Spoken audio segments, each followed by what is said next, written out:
Welcome to our next tutorial in GIMP. We'll go over more tools that have been used in GIMP to create different effects in your image. The tools we'll go over for this part of our tutorial will include the clone tool, the healing tool, the perspective clone tool, the blur and sharpen tool, the smudge tool, and the dodge and burn tool.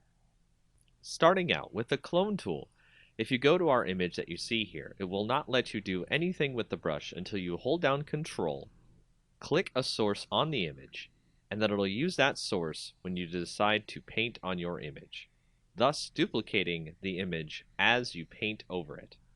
The next tool, the healing tool, allows you to heal parts of the image much like in Photoshop when you want to fix parts of your image that have blemishes on them or other various problems. Much like the clone tool, you have to set a part of the image that you would like to use as the basis for healing the rest of the image.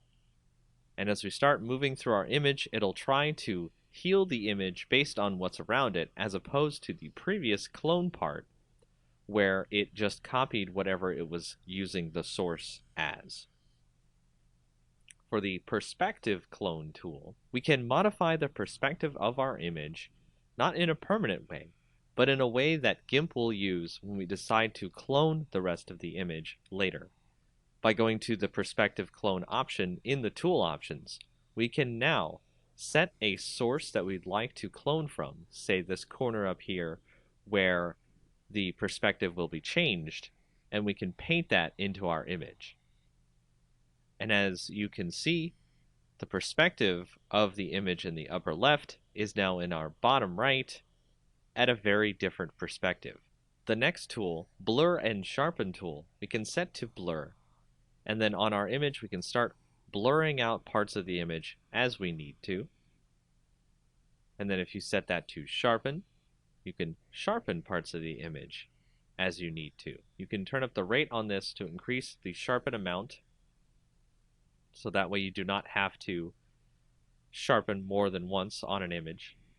If you go to the smudge tool, this will use the colors around it and smudge them together so they become more of a blur with all the colors that are included when you start smudging.